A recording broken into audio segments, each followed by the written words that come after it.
Olá, navegantes e tripulantes da arca, e você que está boiando do lado de fora da nossa organização. Vocês viram aí essa capa para esse vídeo? É uma imagem que eu fiz aí, utilizando o que eu sempre uso, né? O Lula gosta, o PowerPoint. Todas as artes gráficas que a gente prepara para a arca é feita ou são feitas, né, pelo PowerPoint. Eu não tenho nem saco e nem tempo de ficar usando Canvas, de ficar aprendendo mais alguma coisa em relação a ferramentas eletrônicas, principalmente porque agora tem o chat GPT, né, que faz tudo para você. Então, nós não gostamos. Por que eu estou falando nós? Ah, meu pai, vocês viram aí na capa que eu apareço, e atrás de mim os Zés aqui da arca, né? São 7 se você contar. Os Zés. Tem o Zé Roberto e por aí vai. Por que Zés? Na verdade, eles são os extraterrestres, porque a turma fala que eu não devo ser desse mundo e eu não sou mesmo. Como eu falei ontem, eu sou um profeta de Deus aqui na Terra. Eu não queria ser isso, eu queria ser piloto de caça. Eu queria ter voltado da França com o Mirage 2000, quando a Força Aérea adquiriu o Mirage 2000. E eu não tenho a menor ideia de por que durou tão pouco tempo, sendo que esse caça ainda está em operação em muitos países, né? Mas enfim, o que eu queria mesmo era ser piloto de caça. Eu não queria estar aqui como profeta de Deus. Não é uma função que traga muita honra e muita glória, não. Aliás, a palavra diz: o profeta só não é aceito na sua própria casa. Então, aqui na minha cidade, eu e o Zé somos vistos como ovelha negra da família, uma espécie qualquer de aberração, abominação. Pessoas torcem o nariz para a gente em todos os segmentos. E não ajuda muito essa imagem aí, eu com 7 criaturas aí, né, atrás de mim. Mas se você olhar bem para a cara dos simpáticos bonequinhos aí da arca, com o logotipo que eu desenhei para nossa organização, né, são 12 traços formando a sigla arca. Não ajuda muito, porque eles lembram logo daquela passagem que está lá na Bíblia, sobre os 7 espíritos imundos, né? Tá lá em Mateus capítulo 12, de 43 a 45. Tô olhando a minha colinha ali. Já já eu mostro para vocês aqui a produção desse vídeo, tá? Tô gravando, segurando o celular com uma mão, enquanto com a outra eu tô manuseando toda a minha colinha, todo o meu material que eu quero mostrar para vocês. Então, lá em Mateus, né, capítulo 12, 43 e 45, está escrito assim, ó, que quando o espírito imundo sai do coração do homem, ele vai descansar em lugares desertos e não consegue. Aí ele fala assim, ó, agora eu vou voltar para aquela casa da onde eu fui expulso. E chegando lá ele não pode, por quê? Porque a casa está limpa e arrumada, né? E o que que ele faz? Ele desiste? Não. Ele vai procurar outra casa? Não. Ele volta para o deserto, reúne 7 outros espíritos piores do que ele, e aí os 8, né? Aquele original e mais 7, então 8. Na minha assinatura, vocês vão ver mais para frente aí, ela forma o número 8. E eu amo o número 8, o número da perfeição, duas alianças. Por isso que é a aliança rádio web. Aliança no mundo material e no mundo espiritual, aliança metafísica. O 8 é o nosso número. Então os 8 espíritos voltam ali e a situação daquele cabra fica pior ainda. Então muita gente olha para mim, eu que dou testemunho de que sou convertido, eles acham que não. Na verdade, ó, já está até ilustrado aí. Você é um camarada que só piorou. Mas, por outro lado, quem me conhece a fundo sabe que esses podem ser 7 anjos de Deus, 7 espíritos da parte de Deus que me protege a retaguarda. Você já viu um anjo? Se o anjo se manifestasse diante de você, sabe que aspecto ele teria? Então é isso. Cada um vê o que quer. A arca, ela tanto pode ser para os nossos navegantes, os nossos abordados, né? Para as pessoas que estão boiando como náufragos e que pedem resgate para a gente, e que são acolhidos, né? Os tripulantes, que são os apoiadores financeiros do nosso projeto. Quem me conhece a fundo, eles acham que de repente eu sou uma pessoa que tem uma proteção espiritual.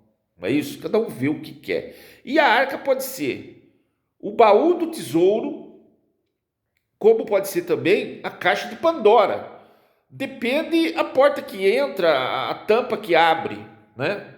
E nesse sentido, quero dizer para vocês o seguinte: naquele mesmo ano de 2015, onde eu fiz aquela mobilização que eu falei para vocês, com 700 pessoas, a maior da história da Câmara Municipal de Araras, o ano que a gente acabou perdendo a sigla aqui, que depois uma igreja tomou da gente, também foi o ano que eu fui processado por um juiz de direito.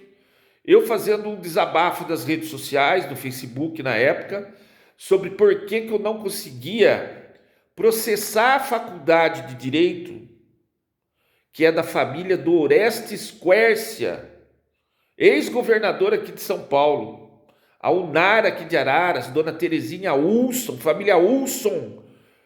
A dona Terezinha Ulson era sogra do Orestes Quércia. E a esposa, viúva do Orestes Quércia, a Alaide Ulson, eu não sei se hoje, agora aqui em julho de 2025, ela ainda mas ela era até pouco tempo atrás presidente do MDB agora, né? Mudou a sigla de novo para MDB. Então por que eu não conseguia processar aquela faculdade de Direito? Porque eles deram um prédio para o Tribunal de Justiça de São Paulo colocar o Sejusc e o Necrim.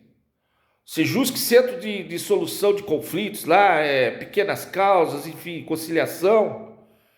E um juiz aqui de Araras se sentindo ofendido, sem ter sido citado, sem ter sido tocado no nome dele. Aliás, um juiz que é reconhecidamente tido por todos os operadores de direito aqui de Araras como um dos mais antigos, mais brilhantes magistrados aqui da nossa cidade. E um juiz que eu sempre respeitei muito nesses anos em que eu trabalhei como, vocês dão risada, como sócio de advogados. Eu, como eu falei para você, não existe saber direito. Eu que sou escritor, editor, eu que já tinha uma bagagem, como eu falei, para mim eu estava fazendo uma resenha. Eu estava fazendo como eu aprendi, lendo alguma coisa, me baseando nas normas ali que me eram passadas, Código de Processo Civil, e ali dentro daqueles moldes eu fazia a petição, primeira instância, e sempre que caía na vara desse juiz aí a nossa petição, né, eu ficava feliz, o advogado com que eu trabalhava ficava feliz, porque é um magistrado brilhante. Encontrei com ele recentemente num outro posto de trabalho meu de segurança, um clube, e eu tive a oportunidade, inclusive, de abrir o portão para ele entrar. Ele, que não era sócio daquele clube, foi ver uma apresentação ali do filho, da filha, não sei, e eu estava na portaria, e eu liberei o acesso para ele. Então, ele sabe quem é, né? Sem precisar citar nome. Um abraço para o senhor aí. Mas daquele ano, eu não sei por que cargas d'água, ele resolveu meter o pé pelas mãos e me processou. Calúnia contra servidor público do exercício. Não cabia transação penal. E se fosse alegar problema na cabeça, eu que tenho 2 casos de internação psiquiátrica por depressão, e depois da segunda vez era esquizofrenia, né? Daí vocês vão vendo quantas pessoas erram. O psiquiatra que me internou por esquizofrenia dentro de uma instituição espírita, primeiro diz que vê coisas, falar que é profeta, ó, isso aí é esquizofrenia. Mas depois lá dentro tinha um um centro espírita e o meu problema é que eu era médium e não tinha desenvolvido.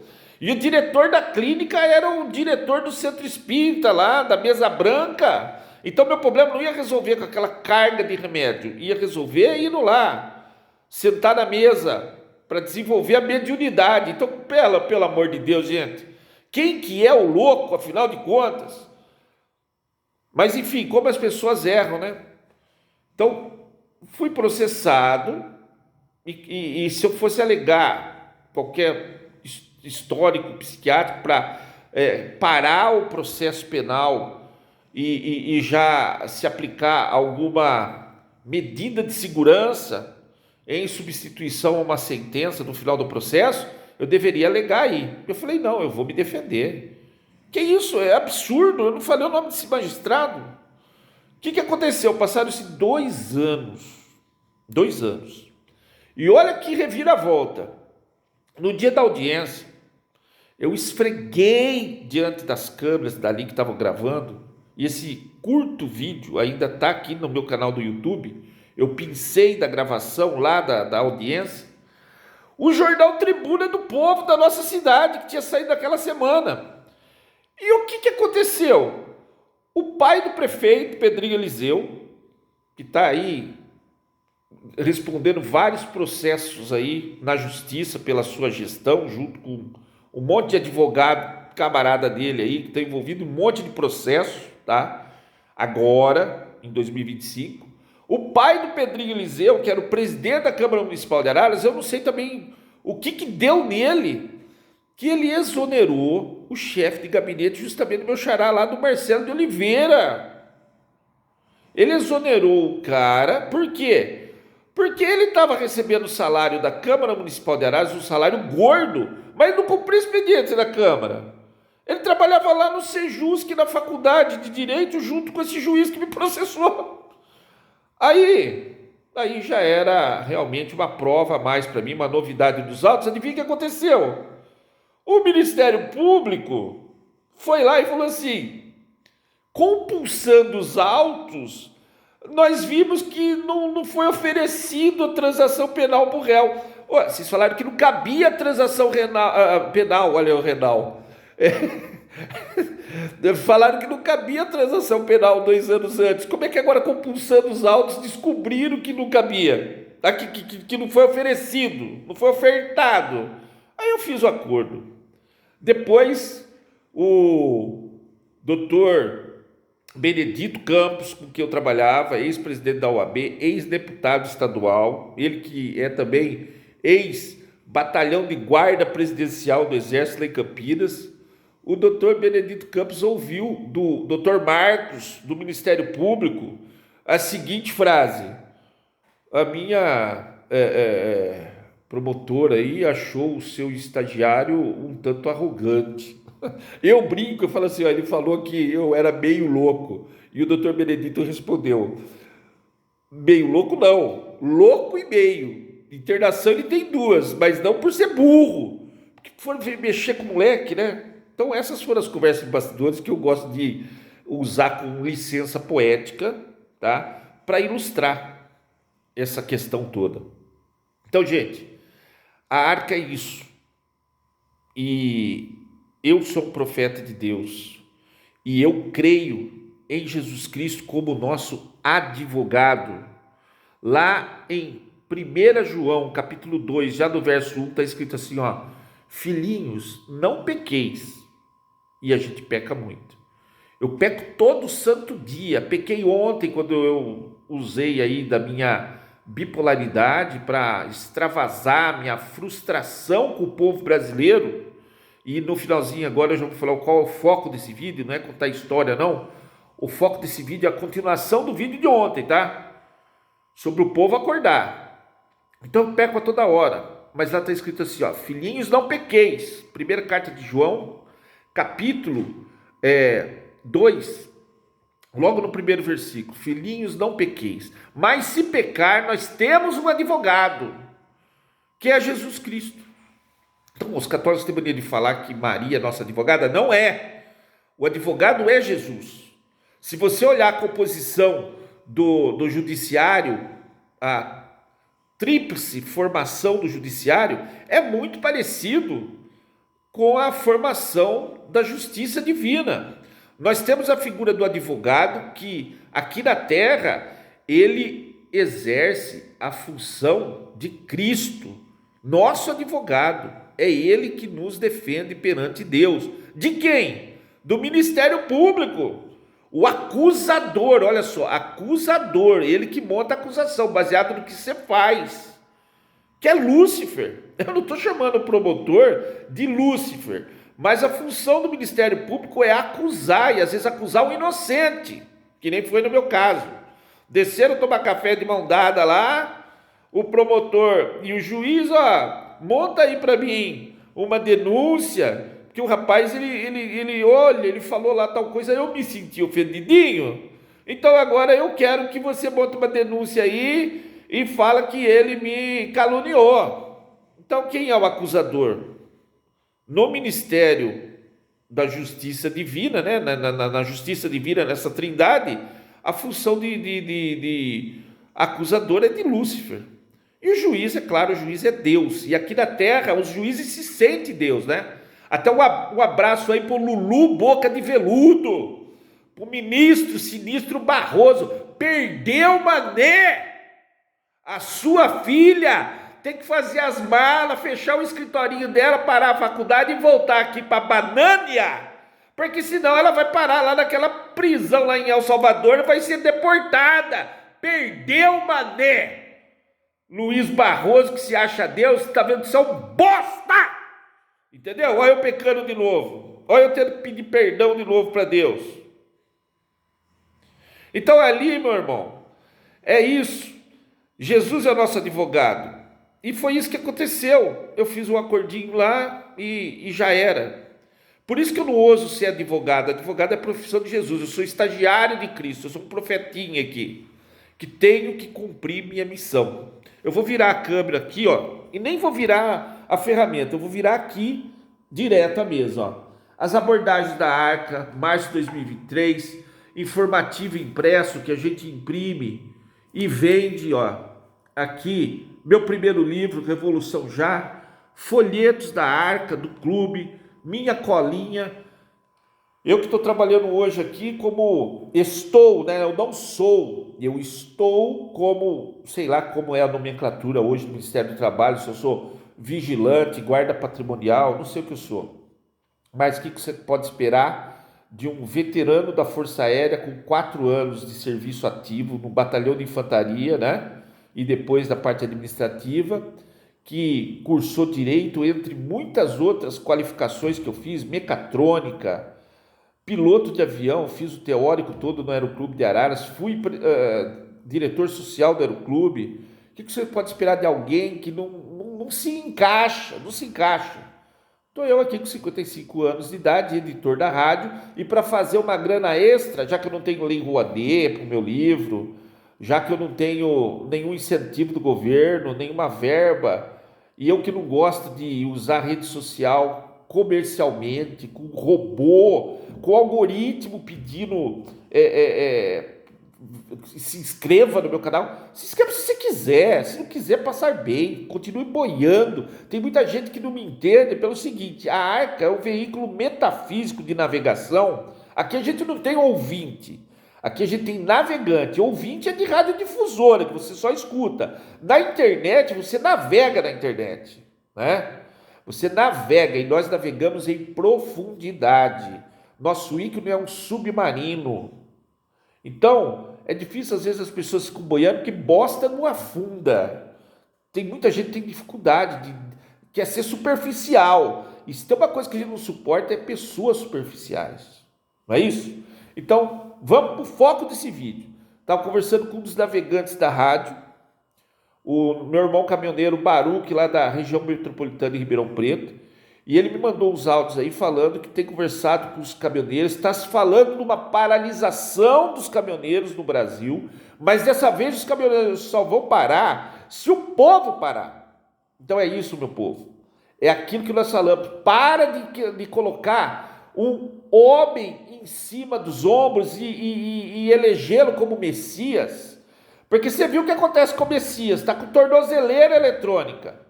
Jesus Cristo na frente, Deus no comando, vamos tomar as rédeas da nossa nação.